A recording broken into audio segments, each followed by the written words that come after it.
अस्सलाम वालेकुम everyone, this is D2 exercise 11A question number 3 as similar as question number 2।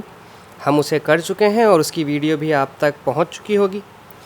हमारे पास option A दिया है और उसकी कुछ डायग्राम इस तरह से बनी, जो उसकी शेप बनी हुई है वो कुछ इस तरह से बनी हुई। ठीक है, मैं थोड़ा सा ज़रा गंदी बन रही है। दिस इज़ R, इसका नाम है Y सेंटीमीटर, यानी कि इसकी वैल्यू दी हुई है। इसका नाम है Q, इसका नाम है P, इसकी वैल्यू है x सेंटीमीटर, इसकी वैल्यू है z centimetre. So no need to worry. आपने सिर्फ ये याद रखना है, जब आपके पास राइट एंगल ट्रायंगल दे दिया जाए तो आपके पास तीन ही चीज़ें इस्तेमाल होती हैं। एक है PH, एक है BH और एक है PB। आपने अगर ये तीन चीज़ें याद रखी हैं, PH, BH, PB, साइन का, कॉस का और टेंजेंट का फॉर्मूला, तो यकीन जाने आपके लिए सारा सवाल बहुत आसान है।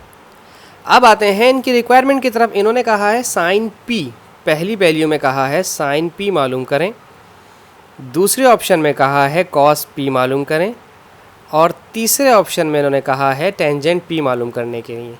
ठीक है किड्स, आप जानते हैं फार्मूला है हमारे पास PH, फिर फार्मूला है हमारे पास BH, फिर फार्मूला हमारे पास है PB। ठीक है, बट प्रॉब्लम ये है कि इन्होंने यहाँ पर एंगल P मालूम करने को कहा है। जब एंगल P मालूम करने को कहा है तो मैं यहाँ पर एक छोटा सा एंगल का निशान बनाऊँगा। अब मैं इस ट्रायंगल के अंदर जो भी चीज़ें मिसिंग हैं उनके नाम दिए जाएंगे। 90 डिग्री के ऑपोजिट वाली साइड को हमेशा हाइपोटेन्यूस यानी कि H कहा जाता है।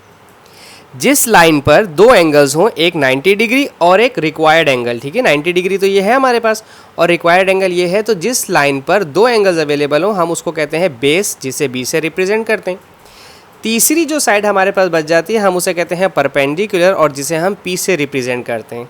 ठीक है जी, अब देखें, अब आते हैं सवाल की रिक्वायरमेंट पे। साइन P मालूम करने के लिए आपको PH, P कहाँ है मेरा, P ये रहा Y, तो आप यहाँ लिखेंगे Y, और H कहाँ है मेरा, H यहाँ है Z, तो मैं यहाँ लिखूँगा Z। ठीक है, B कहाँ है हमारा, B ये है X और H कहाँ है हमारा, ये रहा Z। ठीक है, YZ, XZ। अब हमारे पास है परपेंडिकुलर और बेस, परपेंडिकुलर और बेस यानी कि Y अपॉन X। ठीक है, Y अपॉन X, ये हो गया यहाँ पे सवाल के तीन पार्ट्स। अब कहते हैं वो हमारे पास साइन Q, यानी कि अब एंगल उन्होंने यहाँ शिफ्ट किया है। ठीक है, जब उन्होंने एंगल यहाँ शिफ्ट किया तो सारी चीज़ें चेंज हो जाएंगी। ठीक है, हम इसको करते हैं नेक्स्ट पेज पे। अच्छा, हम इसके नेक्स्ट पार्ट के लिए ना हम इसकी शेप को दोबारा बनाएंगे। हमने शेप को किस तरह से है, ये इस तरह से है, ये शेप ये कुछ इस तरह से है।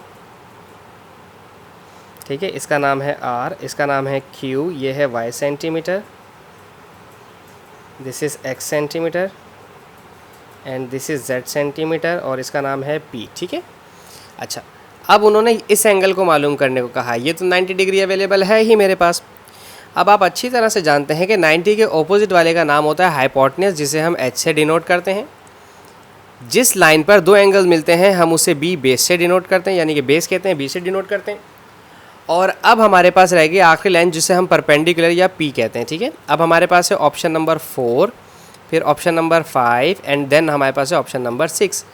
ये है हमारे पास साइन फॉर Q, फिर है हमारे पास कॉस फॉर Q और फिर है हमारे पास टेंजेंट फॉर Q। ठीक है, फॉर्मूले आपको मैंने याद करवा चुका हूँ, I hope so. PH, BH and PB। ठीक है, P कितना है हमारे पास, X, तो X लिख दिया। H हमारे पास है Z, मैंने Z लिख दिया। B हमारे पास है Y, तो मैंने यहाँ पर Y लिख दिया। और H हमारा Z है तो H हमारा Z रहा है। अल्फ़ाबेट्स हों या वैल्यूज़ हों कोई फ़र्क नहीं पड़ता। P हमारे पास है X, मैंने यहाँ X लिखा और B हमारे पास है Y, मैंने यहाँ पर Y लिख दिया। अब इसका पार्ट B जब हम करेंगे तो हम उसे एक साथ ही करेंगे। ठीक है, मैं आप कोशिश कर रहा हूँ कि आपको एक साथ चीज़ समझ में आ जाए। ठीक है, पार्ट B की जो शेप है वो कुछ इस तरह से है। ये 90 डिग्री है, this is R, this is P, this is Q, ये Z सेंटीमीटर, ये X सेंटीमीटर और ये Y सेंटीमीटर। ठीक है, ये मेरा हाइपोटेन्यूस ही होगा हर हाल में। अब मेरा बेस या तो ये बनेगा या तो ये बनेगा। ठीक है, सबसे पहले मुझे मालूम करना है साइन P। ठीक है, साइन पी यानी कि एंगल पी वाली चीज़ निकालनी, ठीक है। अब जब आप अपने एंगल पी की आप बात कर रहे हैं तो यानी कि ये हमारा फ़िलहाल बेस बन गया, ठीक है। अब मैं इधर यहाँ मेंशन कर रहा हूँ ताकि मैं आसानी हो जाए हमें समझने में। This is B for base और ये हमारे पास पी फॉर परपेंडिकुलर रहा, ठीक है। साइन का फॉर्मूला क्या है हमारे पास, पी एच। तो पी कहाँ है हमारे पास, ये रहा हमारे पास पी फॉर जेड और एच हमारे पास कितना है, एक्स, ये आ गया साइन पी। अब हमारे पास है कॉस पी। कॉस का फार्मूला क्या होता है, बी एच, और टेंजेंट का formula P H B H P B, ठीक है, tangent P.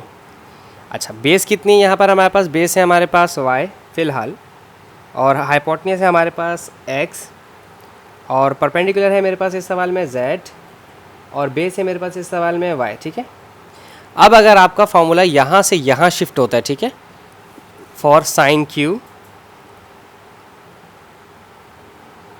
For cos Q and for tangent Q, ठीक है। तो अब आपका ये जो हाइपोटेन्यूज था वो तो चेंज नहीं होगा, ये जो परपेंडिकुलर है ये बेस बन जाएगा, क्योंकि यहाँ दोनों एंगल हैं और जो बेस है आपका ये परपेंडिकुलर बन जाएगा, ठीक है। अब इसे सॉल्व करते हैं। अब मैं डायरेक्ट लिखूँगा, मैं फार्मूला नहीं लिख रहा, ठीक है। आई होप कि आपको समझ आएगा, नहीं भी समझ में तो कमेंट सेक्शन में पूछ लीजिएगा, बट आई होप कि समझ आ जाना चाहिए, ठीक है। अच्छा जी, wait a second, just give me a minute please.